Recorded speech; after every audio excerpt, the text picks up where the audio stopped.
이제 말씀을 나누도록 하겠습니다. 우리가 살다가 보면 좋은 일만 참 많이 있으면 참 좋겠는데 머릿속에 딱 기억되는 것은 좋은 일은 별로 없는 것 같고 나쁜 일만 참 머릿속에 많이 기억되어져 있는 그러한 것들을 우리가 생각하게 되어집니다. 정말 제가 생각해도 그래요. 하나님께서 살아계시고 일하시고 역사하신다면 하나님의 역사가 내 생각 삶에 확 열려가지고 이야 하나님이 하셨습니다 할렐루야 하고 하나님 앞에 영광 돌렸으면 참 좋겠는데 왜 이렇게 힘들고 어려운 일이 참 많은지요. 때로는요 원치 않는 일 있잖아요. 그런 일 때문에 어떤 역경에 이제 부딪히기도 하는 것을 이제 경험하게 됩니다. 그럴 때에 많은 그런 분들이 하는 말이 하나님 바라봐, 하나님께 기도해, 하나님의 인도하심 사모하게 되어지면 하나님이 그 모든 문제 해결해 주셔라고 이렇게 이야기를 합니다. 나도 그런 이야기를 하고 또 다른 사람도 나에게 그런 이야기를 합니다. 여기에 대해서 여러분들 어떻게 생각하십니까? 원치 않는 일을 만났을 때에 하나님을 바라보고 그 하나님께 기도하고 그 하나님의 이제 인도하심을 사모하면 그 일이 해결됩니까? 우리의 마음에서는 그래요, 해결돼요 라고 말을 하면서도 우리는 그렇지 않아요 하는 그런 모습을 가지고 있어요. 그런데 성경을 보면 우리가 어떤 모습을 가지고 있건 말건 어떻게 행동하건 말건 하나님은 하나님의 신실하심, 하나님의 선하심 그 속에서 지속적으로 우리에게 사랑을 베풀어 주시고 계시다라고 이렇게 이야기를 해요. 이러한 하나님을 경험한 시편 기자가 시편에서 뭐라고 말을 했냐면 하나님께 감사하라. 그는 선하시며 그 인자심이 영원함이라고 이렇게 이야기를 합니다. 그런데 이런 이야기는 그저 하는 이야기가 아니라 그가 경험한 감동의 도가니 속에서 이러한 고백을 하고 있는 것을 우리가 보게 됩니다. 자신이 하나님의 도우심과 인도하심과 역사하심을 바라보지 못하는 그런 환경 속에서 그렇게 살아가고 있었는데 하나님께서 자기 인생의 굳건한 닻이 되어 주셔서 인생의 폭풍우를 헤쳐나가도록 만드시더라는 거예요. 믿음의 선조인 이스라엘 백성을 위해 홍해를 가르셨던 것처럼 모든 것이 불가능하게 보였던 그러한 길을 만드시고 인도하여 주심으로 오늘이 있게 만드셨다라고 이렇게 이야기하고 있어요. 그래서 하나님 앞에 감사할 것밖에 없다.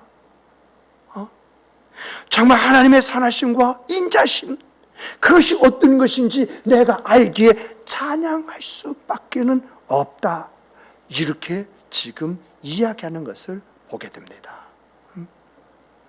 그런데 성경을 보니까는요, 이 하나님을 우리에게 어떻게 소개하느냐? 그 하나님은 어제도 오늘도 내일도 동일하신 하나님이시다라고 이렇게 이야기해요. 이게 무슨 말이죠? 하나님의 선하심과 인자심은 시편 기자가 살던 그 시대뿐만 아니라 오늘 우리에게도 동일하게 주어지는 은혜와 은총이다라고 하는 이야기입니다. 그러므로 여러분과 제가 어디에 관심을 두고 살아야 되겠습니까? 이런 하나님의 은총이 어떤 사람에게 주어지느냐? 이 은총의 결과가 무엇이냐? 바로 이것 아니겠습니까?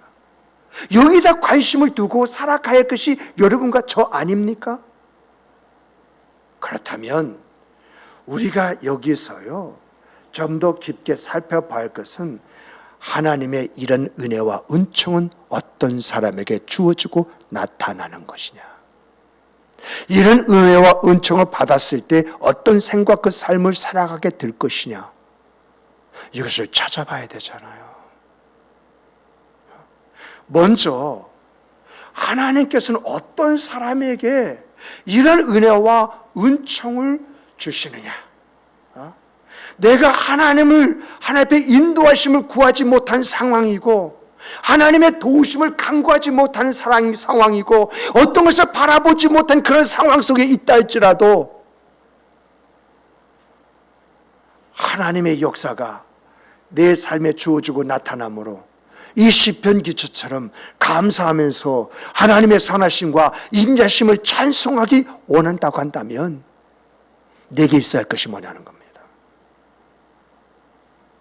여기에 대해서 성경은 이렇게 말합니다. 그 첫 번째로, 여러분, 우리의 삶에는요 갈등이 있고요, 범민이 있고요, 힘듦이 있어요. 이렇게 갈등이 있고 범민이 있고 힘듦이 있을 때에는요 내가 하나님을 우러러 바라보면 참 좋습니다마는 대다수 이런 경우에는 하나님을 우러러 바라보지 못합니다. 내게 믿음이 없어서가 아니라 믿음은 있지만은 나의 그런 환경과 상황과 처지가 더 크게 보일 때에는 내가 하나님 안에서 무엇을 어떻게 해야 할지 모릅니다. 제가 목회하면서도 경험한 것이 그래요. 인생사, 가정 안에서라든가 그 사람의 인생사, 그 삶에 어마어마한 일이 딱 주어졌을 때에는 사람이 정신이 나간 듯 무엇을 해야 할지도 모르는 상황 속에서 덤벙덤벙 된다고 표현할까요? 어쩔 줄 모르고요, 중심이 막 흐트러진 가운데 여기 쏠리고 저기 쏠리고, 그런 사람에게 하나님 인도하실 것입니다. 하나님의 은혜를 사모하십시오. 하나님께 기도하십시오.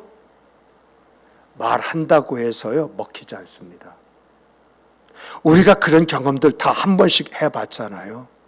내 인생이 피곤하고 힘들고 산다는 것이 어려웠을 때에 기도됩니까? 뭔가 하나님의 인도하시는 바라보게 됩니까? 그저 발만 동동동동 구르고 어떻게 하지? 이게 여러분과 제 안에 있는 우리 모습이잖아요. 이런 우리들에게 내 모습은 그러다 할지라도 하나님이 나를 붙들어 주시듯 만든다고 한다면 우리는 있어야 할 것이 뭐냐라고 하는 바로 그런 이야기잖아요. 여러분, 오늘 우리의 삶에 갈등이 있고 범민이 있고 힘듦이 있다 할지라도 여러분 안에는 신앙, 이 신앙만큼은 흔들지 마시길 주님의 이름으로 축복합니다. 정말 신앙이 흔들리면요 모든 것이 끝나더라고요. 그냥 그 신앙의 중심만큼만 붙잡고 있으면요 한 번이라도 하나님하고 하나님을 우러러보게 되어지고요, 하나님 좀 도와주세요 하고 울부짖게 되어지고요, 하나님 하면서 하나님의 그 역사를 사모하는 이것이 나와요. 근데요 여러분, 신앙이요 흔들려 버리면요 이런 것조차도 없이요 오히려 어떤 현상이 있는 줄 아십니까? 하나님이 있어? 하나님이 있다면 왜 내게 이런 일이 있어? 사기치지 마, 공갈치지 마, 설득시키지 마, 이런 말로요 오히려 그를 위해서 기도하고 격려하고 위로해 주는 사람을 잘라내버려요.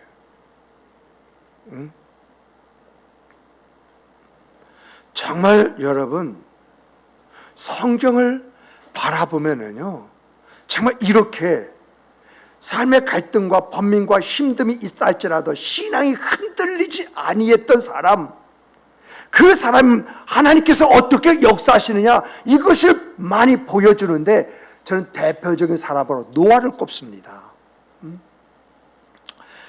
노아가요 어떤 사람이냐라고 할 때에 성경은 이렇게 말합니다.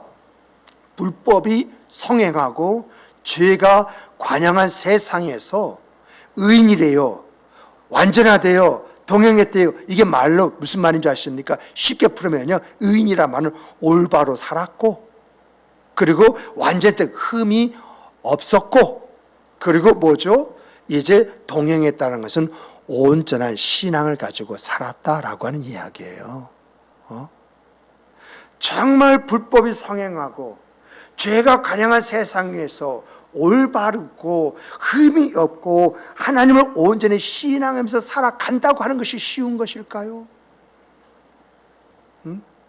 또 하나님께서요, 방주를 바닷가에 지어라, 큰 강에 지어라, 이렇게 이야기하면 이해가 될 건데 산에다 지으래. 아무리 인간의 이성으로 논리적으로 합리적으로 이해하려고 해도 이해가 되지 않는 이야기를 지금 하고 계시는 거예요. 그러므로 산에다가 방주를 짓는다고 하는 것이 쉬운 것입니까? 또 방주를요, 그냥 몇십 년 지었다면 그럴 수 있는데 120년이래. 120년. 과연 120년 동안 방주를 짓는다고 하는 것이 쉬운 것입니까? 우리가 말로는요, 노아는 하나님의 말씀에서 흔들리지 않고 믿음을 굳건하게 지킴으로 인류에게 새 생명을 가져다 줬고 새로운 시대를 열어간 사람이라고 이렇게 이야기하는데요, 여러분, 노아도 인간입니다. 정말 불법이 성행하고 죄가 관영한 곳에서 올바로 흠이 없이 하나님을 온전히 신앙하고 살아간다고 하는 것, 아마 모르긴 몰라도 오늘보다도 더 힘들었을 것입니다. 하나님은요, 노아의 어떤 모습이 그렇게 마음에 들었는지 그걸 알 수가 없습니다만은 이 노아에게도 아담으로 빚어진 죄성이 그 안에 있어요. 그리고 산 위에 배를 지으라고 하는 거, 이것처럼 무모한 그런 요구가 어디 있습니까? 여러분과 제가 믿음이 좋아가지고 그래, 노아는 믿음으로 순종해서 이렇게 볼지라도요, 성경을 보면은 아무리 위대한 사람이다 할지라도 우리와 동일한 성정을 가진 사람이라고 이렇게 이야기를 하고 있어요. 아까 이야기한 대로요, 바닷가라든가 큰 강에서 배를 지으라고 한다면 그것을 받아들일 수 있는 가능성은 있지만 산에다가 지으라는 것은 이해 불가능입니다. 그러므로 노아의 입장에서 보면 하나님이 지금 노아에게 무모한 요구를 하고 계시는 거예요. 더 나아가서 120년간 이제 이 방주를 지었다는 것은요, 그 안에 우리가 모르는 우여곡절이 참 많이 있었다고 하는 거예요. 아마 몇 번이거든 손을 놓고 싶은 충동심 때문에 에이 어구서나 손을 놔버린 때도 있었다라고 하는 그런 이야기입니다. 그런데요, 왜 하나님이 이렇게 하라고 하시는지 이해는 되지 못했지만, 그 이유를 알 수는 없었지만 하나님께서 말씀하셨다, 하나님께서 나에게 명령하셨다, 이 한 가지 사실을 노아 머릿속에 기억을 하고 있는 거예요.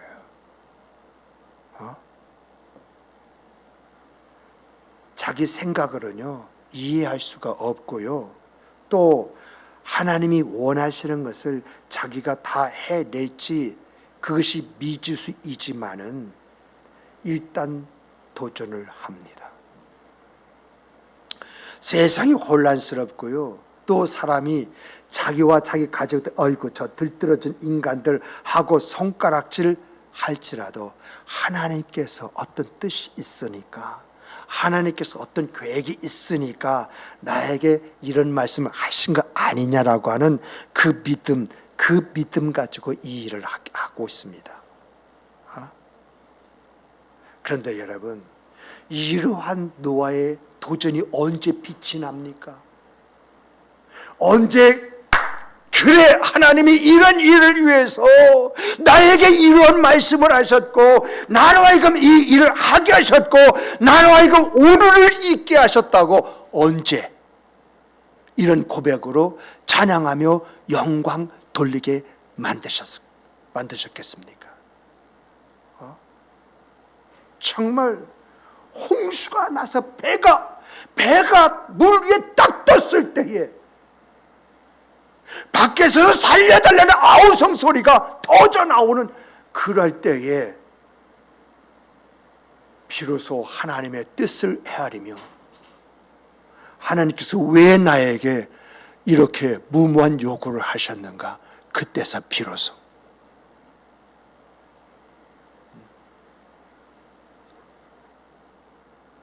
하나님의 손길이요 노아의 가족들과 노아가 부른 모든 생명체에 나타났을 때에 하나님께서 이렇게 하시려고 정말 방주를 만든 사람만이 방주에 이제 있는 생명체만이 새로운 시대, 새로운 역사를 써내려갈 때에 비로소 하나님의 뜻이 무엇이었는가? 이것을 알게 된 것이 아니겠습니까? 그러므로 우리는 하나님의 말씀에 대해서 어떤 반응을 해야 됩니까? 내 환경이 어떠하다 할지라도 내 상황이 어떠하다 할지라도 내 처지가 어떠할지라도 또 세상 사람의 말이 있고 방해가 있고 유혹이 있다 할지라도 내 생각이 있고 느낌이 있고 감정이 있다 할지라도 하나님의 말씀이 있고 성령이 내 안에서 감동하는 역사가 있다면 우리가 하나님의 말씀을 헤아릴 수가 없고 성령이 왜 내게 그런 감화와 감동을 주셨는지 알 수가 없지만은 하나님 말씀 앞에 여러분과 제가 어떤 반응을 해야 됩니까? 성령의 감화 그 역사 속에서 우리가 어떻게 대처해야겠습니까? 성경과 세상의 역사는요 하나님을 신뢰하는 사람에게 어떤 기쁨과 즐거움을 주셨느냐, 그로 하여금 어떤 생각 그 삶을 살게 하셨느냐, 이것을 증언하고 있습니다. 한결같은 마음으로 하나님의 인도하심을 믿고 이제 마음의 갈등과 번민과 힘듦은 있다 할지라도 신앙의 흔들림이 없는 사람에게는 그가 어떤 상황 속에 있다 할지라도 하나님이 그 사람의 인생사 속에 개입해 주시고 그 사람의 문제를 처리해 주시고 그 사람을 위해서 역사해 주셨다라고 하는 것이 성경의 이야기이고 또한 더 나가서 세상 역사가 증거하는 증거가 아니겠습니까? 그래서 시편 기자는 이렇게 말합니다. 우리 시편 30편 11절 한번 찾아보십시다. 우리 다 같이 시편 30편입니다.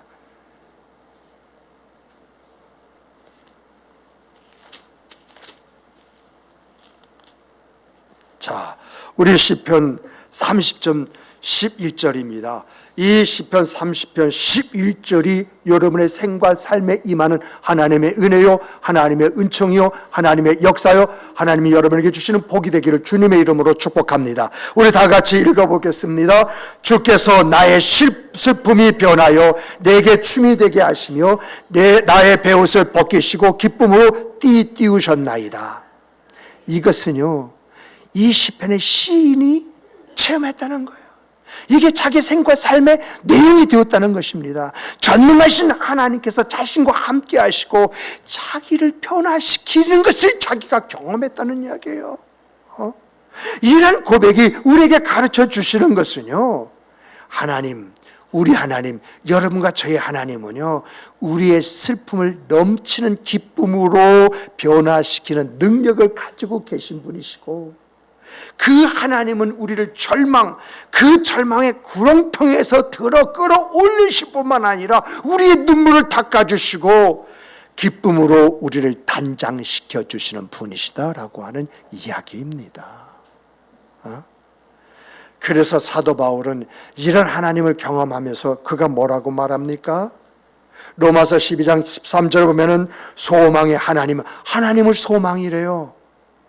소망의 하나님이 모든 기쁨과 평안을 믿음 안에서 너희에게 충만하게 하사 성령의 능력으로 소망이 넘치게 하시기를 원하노라.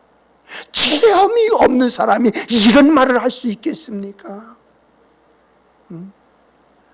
이런 말을 통해서 우리에게 가르쳐 주시는 것이 뭡니까? 우리의 신앙이 흔들리지 아니하면 하나님이 우리의 마음 안에 희망을 가득 차게 하시며 하나님의 영 성령이 모든 이해를 초월하는 데서 오는 기쁨과 평안을 경험하게 하신다는 것입니다. 이게 무슨 말이에요? 모든 이해를 초월하는, 그 초월에서 오는 기쁨과 평안함. 정말 여러분들이 모든 우리의 이해를 초월하는 그런 평안, 기쁨을 가지고 있다고 한다면 오늘 어떻게 사시겠습니까? 우리가 잘 알고 있듯이요, 암브로스 주교이자 참회록을 쓴 어거스틴의 어머니가 모니카입니다. 이 어거스틴이요, 하나님을 떠나가지고 세상의 쾌락을 탐닉하면서 살아가고 있을 때 어머니 모니카는요, 이 어거스틴을 위해서 성전에 들어가서 하나님께 이 아들이 돌아오기를 간절한 마음 가지고 기도했어요. 이렇게 기도하면 어거스틴이 회심하고 돌아와야 되잖아요. 근데 이런 기도를 하면 할수록 더 빗나가는 거야. 심지어는요, 이단 있죠? 이단 사설에 빠져가지고 이단의 이제 교주와 같은 그러한 역할까지도 하고 살고 있는 거예요. 그러니까 어머니 입장에서는 그 자식을 생각할 때 얼마나 마음이 아프겠어요. 기도를 하면 할수록 더욱더 어긋나는 그 이제 어거스틴을 바라볼 때에 기도를 해야 되나 말아야 되나. 정말 우리가요, 이런 상황에 주어지면 대체적으로 기도하는데 힘 팔려요. 기도하다가 더 이상 기도해봐야 무슨 의미가 있나 해가지고 하던 기도 멈춰버려요. 그때 이 어머니 모니카가 그 성전, 즉 목사님에게, 목사님, 이 일을 어쩌면 좋겠습니까? 하고 그 목사님에게 어거스틴의 이야기를 내놓고 이야기하자 그 목사님이 뭐라고 말씀하시느냐? 기도의 자녀는 결코 망함이 없습니다. 이 말 한마디에 다시 모니카가 힘을 얻어서 다시 기도하기 시작합니다. 이렇게 간절함 가지고 기도할 때에 하나님이 어거스틴에게 딱 임재하시는데, 그가 우수를 즐기다가 문득 성경책이 여기에 딱 펼쳤는데 성경 말씀에 필이 딱 꽂혀가지고 거기서 뒤집어지는 역사가 일어나지 않습니까? 이때부터 어거스틴이 회심하면서 돌아오면서 주를 위해서 교회에서 헌신된 그 아름다운 모습, 이런 어거스틴을 볼 때에 어머니 모니카 마음이 어떻겠어요? 어머니 모니카 그 영혼에 어떤 기쁨이 있었고, 여러분 어거스틴을 볼 때마다 그 마음에 어떤 평안이 있었겠습니까? 하나님은요, 이렇게 낙심하지 않고 끝까지 신앙의 지조를 지키면서 환경과 상황과 처지를 극복하고자 하시는 바로 그분. 내가 비록 연약하여 온전한 모습을 가지지 못했다 할지라도 하나님밖에는 없습니다. 이 고백이 있는 성도, 그 사람 안에 역사하신다는 것입니다. 정말 이런 역사가 오늘 이 자리는 여러분들의 간증이 되기를 주님의 이름으로 축복합니다. 축복합니다. 축복합니다. 두 번째는 보면은요, 신앙이 흔들림이 없이 자기를 지켜내는 과정이 쉽습니까? 결코 쉽지 않습니다.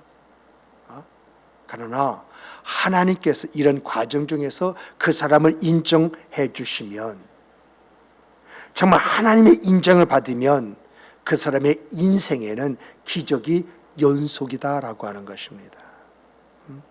항상 주시는 은혜의 은총의 아름다움이 그를 충만하게 만들고, 그 충만함이 그 사람의 얼굴을 만들고, 그 사람의 말을 만들고, 그 사람의 삶을 만든다라고 하는 것입니다.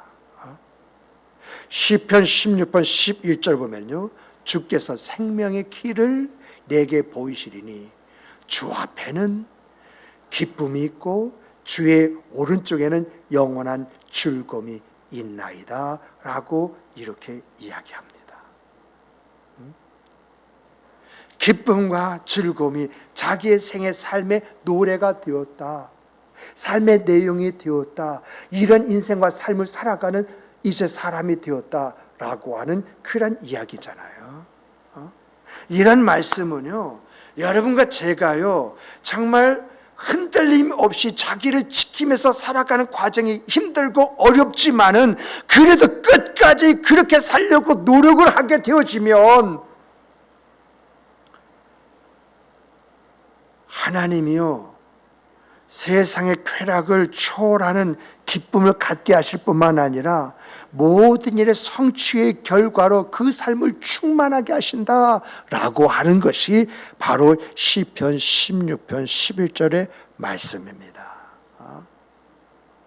이러한 말씀에 대한 증인이 된 사람이 바로 누구냐라고 할 때 18년간 혈루증을 앓던 여인이었잖아요.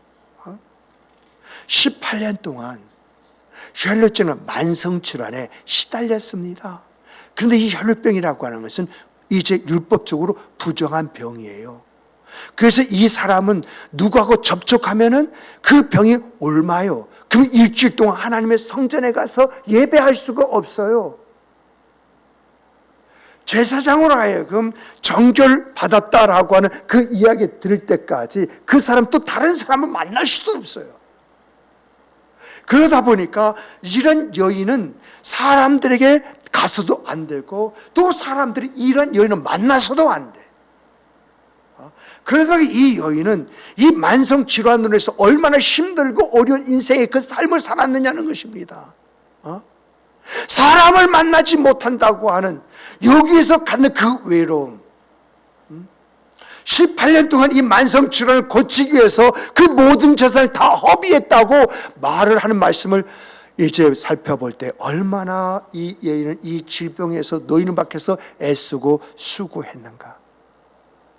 해도 안 되어지면 이제 모든 것을 포기하게 되잖아요. 이런 포기를 할 때에 예수의 일을 들었습니다. 죽은 자도 살아나고 이제 중풍병자도 일어나는 역사가 일어나더라. 이런 예수님에 가게 되어지면 죽은 자도 살리시는 능력에 비하면 아무것도 아니지 않느냐. 중풍병자 일으키는 역사에 비해서 이 혈루병 고치는 건 아무것도 아니지 않느냐 하는 그 믿음이 그로 하여금 예수님을 찾게 하고 예수님께 가게 합니다마는, 아까 이야기한 대로 이 여인이 사람과 접촉을 하게 되어지면 그 사람이 부정한 사람이 되어지고 그 전체가 부정한 사람으로 변하는 그 역사에 대한 두려움을 가지고 있습니다. 믿음이냐 두려움이냐, 믿음이냐 사람의 눈이냐, 이런 양자 속에서 고민하고 있을 때 그가 붙든 것이 무엇입니까? 바로 내가 닦기만 한다면이라고 하는 이 믿음 아닙니까? 이 믿음 속에 그가 예수님께 나아갑니다. 이 믿음 속에서 그는 죽으면 죽으리다라고 하는 그 마음 가지고 나아갑니다. 그런데 왜 옷자락 끝에 이 주술같이 있는 그 끈 하나를 붙잡았을까요? 여러분과 저에게 있어서 사모의 마음이 내 문제보다 더 크다면 하나님의 역사가 내 삶과 삶에 주어지고 나타나는 줄 믿으시기 바랍니다. 정말 그 끈만 붙잡기도 하면 낯설 것 같다고 하는 그 마음이 그가 가지고 있는 문제를 초월해버린 거예요. 그랬을 때에 하나님의 역사가 일어나는데 그 역사가 몸이 말하잖아요. 몸이 기분이 어떻습니까? 날아갈 것 같잖아요. 순간 그 몸이 또 잘했다고 하는 위로가 주어지잖아요. 믿음 가지고 살짝 주님의 옷 그것을 스치듯이 만졌을 뿐인데 치유와 회복과 헤아릴 수 없는 기쁨이 그에게 엄습하잖아요. 이제는 숨지 않아도 됩니다. 이제는요 누구를 만나도 문제가 되지 않습니다. 이제는 그렇게 그리웠던 그 가족에게 돌아가도 됩니다. 이제는 가족과 감격적인 포옹을 해도 됩니다. 무슨 일을 하든지 이젠 꺼릴 것이 없어져 버렸습니다. 작은 행위 하나가 이처럼 놀라운 결과를 가져왔고 이제부터는 기쁨과 즐거움을 만끽하면서 살아가도 되는 그런 사람이 되었습니다. 이처럼 하나님은요 끝까지 하나님을 붙잡는 사람이 있죠. 그 사람에게 하나님이 살아계시고 일하시고 역사하신다는 것을 보여주고 경험시켜주고 그를 세워주심으로 그 안에 기쁨과 즐거움을 주시는 줄 믿으시기 바랍니다. 정말 이러한 내용은요 신앙의 흔들림이 없는 사람에게 하나님이 뭘 주시냐? 하나님 주신 은혜와 은총이다. 정말 무언가 하나님 안에서 외적인 그러한 이제 여러 가지 악 상황은 있지만은 그러다 할지라도 도전하는 신앙, 이 신앙을 가진 사람, 이 사람에게는 하나님께서 성취라는 것을 경험시켜 주신다. 정말 하나님의 역사를 믿는 사람, 그런 사람에게 하나님은 기쁨과 즐거움과 풍성한 생과 삶을 주신다. 이것이 혈루증 여인을 통해서 우리에게 주시는 하나님의 말씀이 아닙니까? 그렇다면 오늘 여러분과 제가 이런 하나님의 은혜와 은총을 체험할 현장장이 어디입니까? 정말 어거스틴의 어머니 모니카의 그 기도로 말미암아 내 자녀들을 세워야 할 그 삶의 장이 어디냐는 것입니다. 18년 혈루증 아는 여인처럼 하나님의 역사를 일으킬 수 있는 그 장이 어디냐라고 하는 것입니다.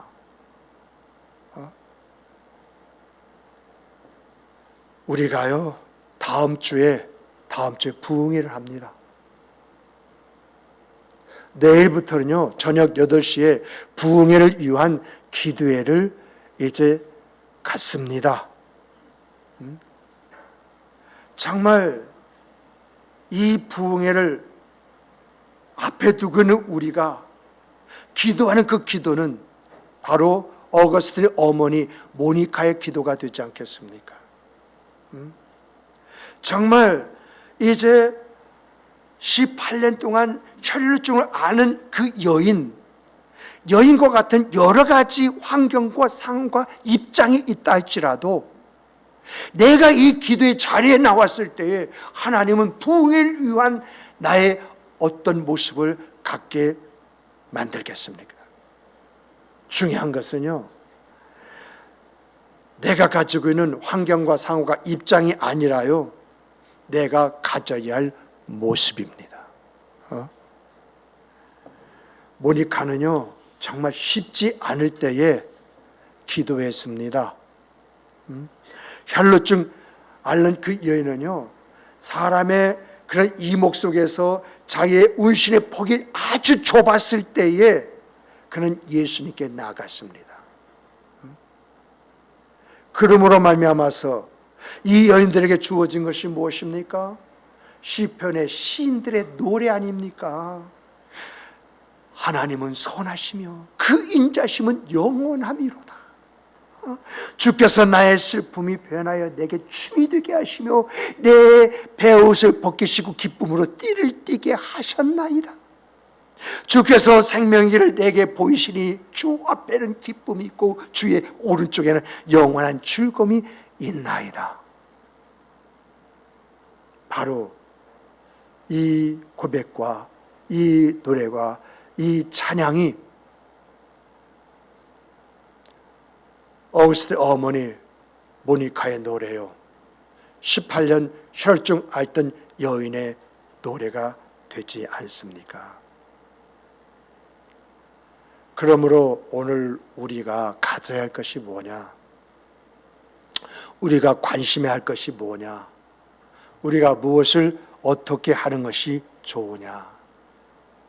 하나님 앞에 여러분의 중심을 보이시는, 하나님 앞에 여러분의 모습을 보이시는, 하나님 보시기에 아름다움이 있는 여러분과 제가 되기를 주님의 이름으로 축복합니다.